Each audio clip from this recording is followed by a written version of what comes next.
همدیران گرامی سلام. برنامه نوبتی میلیسیا حامی جامعه را از مرکز مطبوعاتی وزارت کارهای داخلی توسط مؤسسه دولتی تلویزیونی سفینه منظورتان می‌نماییم. در این برنامه شما امکان دارید آید با حادثه و رویدادهای جنایتی که در کشور به قید گرفته شدند برای خود معلومات پیدا نمایید. در استودیو با شما احسان عبدالنازاده.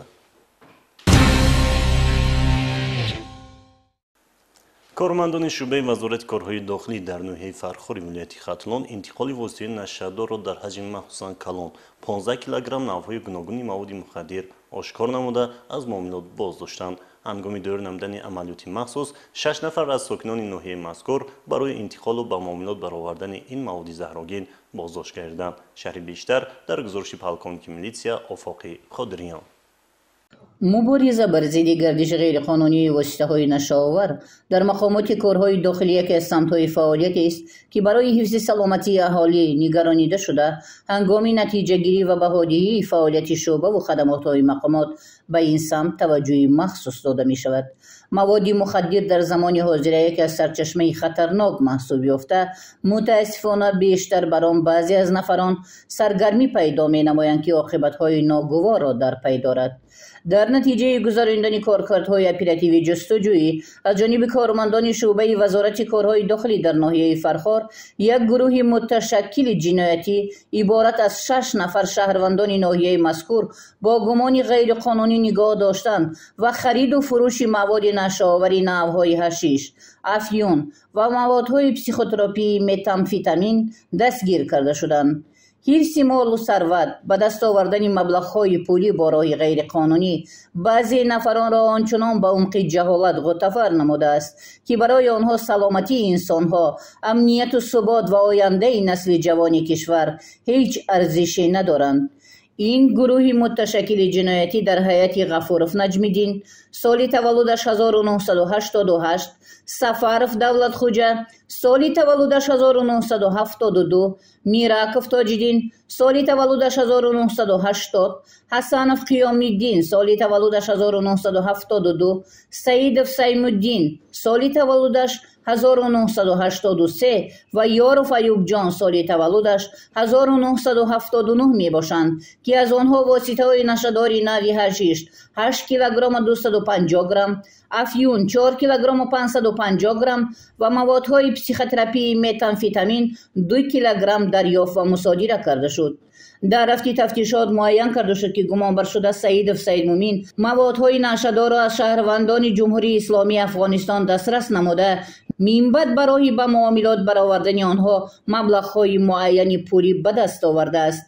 نسبت دستگیر شدگان پرونده جنایتی با ماده 200 قسم 4 کودکس جنایتی جمهوری تاجیکستان در شعبه تفتیشاتی ریاست وزارت کارهای داخلی در ولایت ختلان آغاز گردیده مورد تفتیشات پیشکی قرار دارد.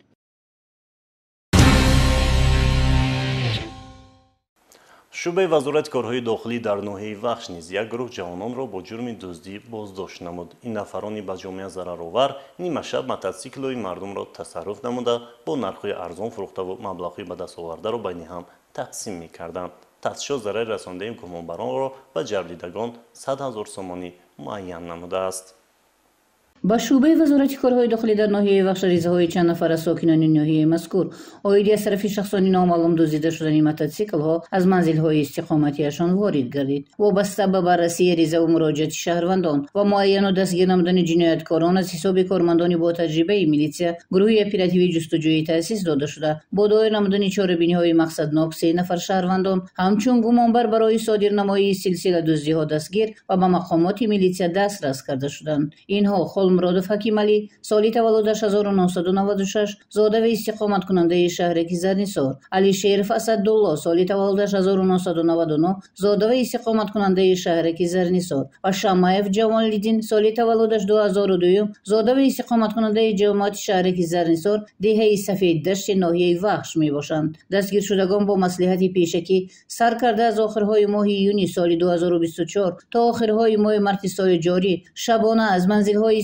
مسخومتی ساکنان ناحیه وخش واسطه‌های تکنیکی موتورسیکل‌های تمغه‌های سوزاکی اوتکا BMW یخمای ورزش را تصرف نموده از جای حادثه غیب زده و مبلغ‌های بارای جنایت به دست آوردهشان را بین هم تقسیم می‌نمودند. ضرری رسانیده شده به شهروندان زیاده از 100,000 سامانی را تشکیل می‌دهد. موردی ذکر است که از لحظه بازداشت تا این جانب چاره‌های اولین تفتیشاتی 12 حالت سلسله دزدی‌های نفرانی جنایت پیشه را آشکار نموده است. عین زمان چاره‌های اپراتیو تفتیشاتی عاید به معاین نمودن دیگر حالت‌های دزدی از جانب بازداشت شدگان صادر گردیده ادامه دارد. نسبت گمانبران با دسترسی ماده 244 قسم 2 بندهای ABV کودکس جنایتی جمهوری تاجیکستان پرونده جنایتی آغاز کرده شده تفتیشات ادامه دارد. فکری به تنظیم آوردن راه و روش زندگی با سحر و جادوگری شخص را به گمراهی برد هم کم نیستند حالت‌هایی که شهروندان به خدمت‌رسانی‌های فعالبین اعتقاد و از آنها استفاده می‌برند. با نشان دادن گزارش‌های نوبتی شهروندان را آگاه می‌نماییم که از خدمت‌رسانی‌های فعالبین‌ها خودداری نمایند. گزارش نوبتی ما را در این خصوص تماشا کنید. давоми ҳафтаи равон дар натиҷаи санҷиши ахборот ва коркардҳои оперативӣ милитсияи суғд якчанд далели машғулшавандагони фолбиниро ошкор намуд ки зери ниқоби мушкилкушои мардум бо роҳи дуохонӣ иҷрои амалҳои ғайрианъанавии чашмбандӣ фолкушоӣ ваъдаҳои таъсиррасонанда ба сарнавишт муносибатҳои оиладорӣ табобат аз бемориҳо бо истифода аз ҳар гуна ашёи табииву ғайритабиӣ машғул буданд. чунончи кормандони шӯъбаи вазорати корҳои дохилии шаҳри Бӯстон Шаҳрванд Раҳматова Бишарофат Ғаниевна соли таваллудаш 1978 истиқоматкунандаи ҷамоати деҳоти унҷии ноҳияи Бобоҷон Ғафуровро дар болои хизматрасонии ҳамин гуна шуғли номуносиб боздошт намуданд. номбурда дар маҳаллаи нави шаҳри Бӯстон манзили истиқоматиеро ба иҷора гирифта худро шахси тақводору мушкилкушо дорои қобилияти ирсӣ вонамуд карда ба қабули мизоҷон ва хизматрасониҳои даъватӣ машғул буд. фол дидан аз рӯи акс, табобат, бахткушоӣ, ваъдаи таъсиррасонӣ ба муносибатҳои оиладорӣ бо истифода аз ашёҳои сахту карахт услуби хизматрасонии номбурда мебошад ки бар ивази маблағи пулӣ анҷом медод. чанд сол боз ҳамин корро мекунед? кадом намуди хизматрасонӣ мекунед? аз соли 2000 сол мекунам ҳамин кора. чӣ кор мекунед? ҳамин эму таф мекунам, дегдом мекунам, сила мекунам, мехонам. чанд сол хондагӣ? то нӯе хондагӣ. ягон касби дигарам доред беғарз ин корд? масалан училиш хондагед, ПТО хондагед? ПТО бисне хондагӣ, касал шудан гифтагӣ, то охири будагӣ не. оиладор ҳастед? ду бор оиладор шудам, шавҳарам гузаштаанда шудам. гирҳ кардагитон наго оят мехонед, сура хонда гирҳ мекунед? кадом? мани дастангитона. барои чӣ гирҳ кардагишон? қуръон мехонем. қуръон мехонед? ҳа? қуръон чанд пора дорад? пураши чӣ мешмурид ве? намедонед ме? خیلی ناراحت کننده است که بعضی از شهروندان از خدمترسانی‌های گمراه کننده بی‌شرافت رحمتова استفاده می‌برند. مثلا شهروند محترم رحمتова ساکن ناحیه باباجان غفورов با مقصد برطرف کردن نامهربانی فرزندش شهروند شیرین رحمتова استقامت کننده همین ناحیه جهت کشایش آوردن به فعالیت کاری گلنوزا یورова ساکن شهر گلستان آینده مناسبت با دوست داشته‌اش را از نام برده جویا شده از خدمترسانی‌هایش استفاده بردند. چی پرابلم بود در زندگیتون که پیش همی فولبین برفتید شما پاجان؟ پسرم زخ کدوس نگاه کدوس. من گمراهش رفتم دیگران نروم. کارمز شد، کار نشد. و های میخواستم که میخوای کنید کارات نقص میشه. یعنی چی کار کردن؟ های بار رفتم شمچه دادم برای کشویش کارات گفته دیگه بار خانه اومدم به ورسخ بدم. برای هم خانتان زیانشه و وزمین خانه گفته. سبکی شد در زندگیتون؟ یخه. من کاری خطا کردم من تو این درجه بودی که نمیدانستم. من فیلیپ افتیدم فیلیپ کردم. نزدم کتی جدا شدم. و گفت که یه بار صورت شپرتم و بینو گفت. خیلی صورت شپرتفتم. سهر باید کار میبرم شمچه پمچه درگیروندگه. با همین مانند باز شخصیت نفرانی دیگر را میلیسیا معین کرده است که چاره‌سازی مشکلات خود را از رحمتова جویا شدند. از روی معلومات‌های اپراتیوی چنین خدمترسانی‌ها باری اول نبوده حقوق ویران کننده سابقه طولانی این گونه خدمترسانی داشته خواندن دعا گرم و خنک کردن مناسبت و دیگر حرکت‌های جادوگری با او نسبت داده می‌شود. дар шӯъбаи вазорати корҳои дохилии ноҳияи Ҷаббор Расулов низ зимни коркарди ахбороти оперативӣ нозирони минтақавӣ кирдори ба ҷомеа хавфноки гӯё мушкилкушои мардум шаҳрвандон Ашур ва Қурбонҷон соли таваллудаш 1951 ва Норматова Шаҳноза Ҳасановна соли таваллудаш 1981 истиқоматкунандагони ҷамоати деҳоти Сомониёни ноҳияро ошкор намуданд ки солҳои тӯлонӣ эътиқоду боварии мардумро суистифода бурда ба фолбинӣ ва сеҳру ҷодугарӣ машғул буданд. Хизматрасониҳои табобатӣ, ояндабинӣ, киносилаву қайтарма фаъолияти ғайриқонунии онҳо мебошад. агар ба ҳамин кор машғул нашавам, касал шуда мемонам. Як-ду нафарро киносила карда, сабукӣ эҳсос менамоям. Ба ҳамин кор одат карда мондам. бо ошкор шудани кирдори пардапӯшона милитсияи ноҳияи Ҷаббор Расулов нисбати ҳуқуқвайронкунандагон бо дастрасии талаботи моддаи 482 Кодекси ҳуқуқвайронкунии маъмурӣ протоколи ҳуқуқвайронкунии маъмурӣ тартиб дода ҳуқуқвайронкунандагонро огоҳ намуд ки аз ин шуғли номуносиб худдорӣ намоянд. ба ҳамин монанд нозири минтақавии милитсияи шӯъбаи вазорати корҳои дохилии шаҳри Истаравшан аз фаъолияти ғайриқонунӣ машғулшавандаи сеҳру ҷоду ва фолбинӣ шаҳрванд Юлдошева Мақсуда Анурқуловна соли таваллудаш 1969 истиқоматкунандаи ҷамоати деҳоти Чорбоғи шаҳри Истаравшан дарак ёфта бо тартиб додани протоколи ҳуқуқвайронкунии маъмурӣ пеши роҳи ғалатрафториҳоро гирифт. дуохонӣ, додани тумору таштоб, оби дам ва табобатҳои ғайрианъанавӣ бо истифода аз ашёҳои табиӣ ва ғайритабиӣ услуби хизматрасонии ӯ мебошад, ки дар болои иҷрои ҳамин гуна хизматрасонӣ дар хонаи истиқоматиаш боздошт гардид. милитсияи шаҳри Исфара низ машғул шуданд ба фолбинии шаҳрванд Усмонова Тутинисо зода ва истиқоматкунандаи ҷамоати шаҳраки Нуравшони шаҳри Исфараро муайян намуд, ки бо ваъдаи ҳархелаи хислати хурофотпарастона дошта ва иҷрои амалҳои ғайриоддӣ хизматрасониашро пеш бурда даромади пулӣ ба даст меовард.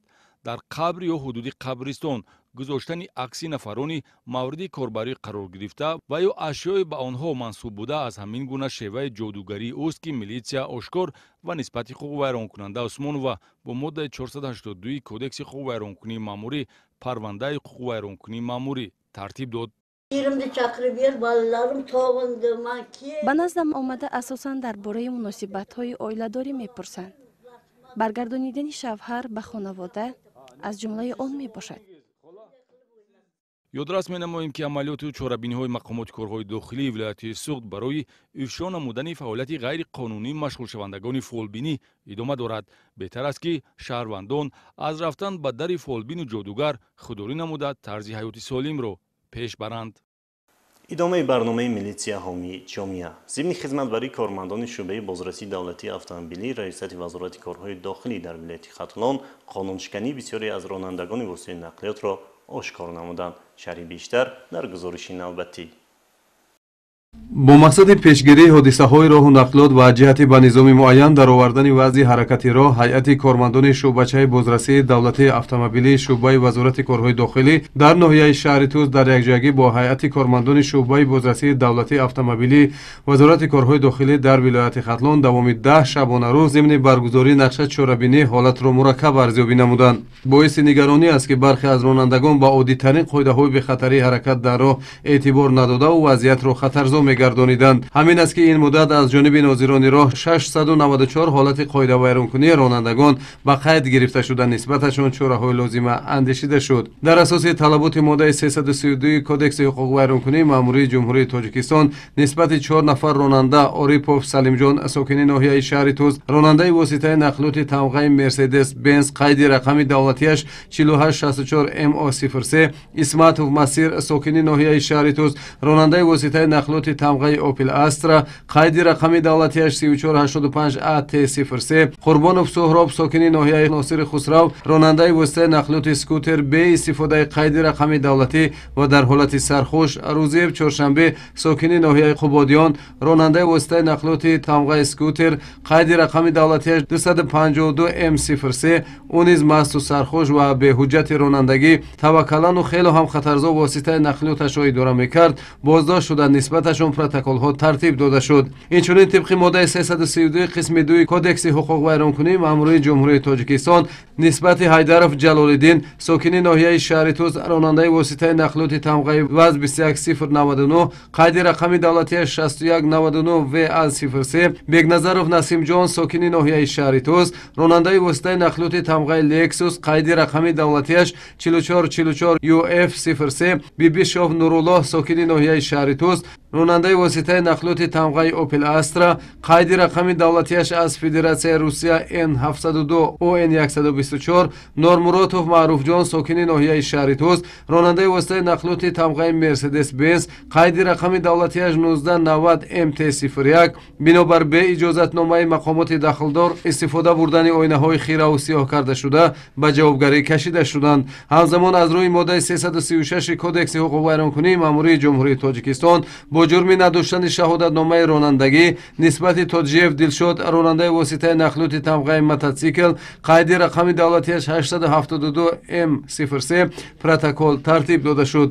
طبق ماده 324 کودکس حقوق ویرانکنی ماموری جمهوری تاجیکستان با سبب در جایهای ممنوع و نامعین گذاشتن واسطه نقلیات که نظام حرکت را خللدار می‌سازد ساکن ناحیه ناصر خسرو سعید و فرهاد راننده واسطه نقلیات الکترومبیل قید رقم دولتیش 0011 10 ساکن ناحیه قبادیان یوسفوف حسن راننده واسطه نقلیات تمغه اوپل استرا قید رقم دولتیش 2708 NN03 ساکن ناحیه فیردوسی سامانیف صالح جان راننده واسطه نقلیات الکترومبیل قید رقم دولتیش 4099 YV01 در عموم با این جرم 200 نفر راننده به جوابگری کشیده شده. اینچنین 485 حالت دیگر نمود قاعده ویرانکنی های رانندگان از جانب ناظران راه به قید گرفته شده.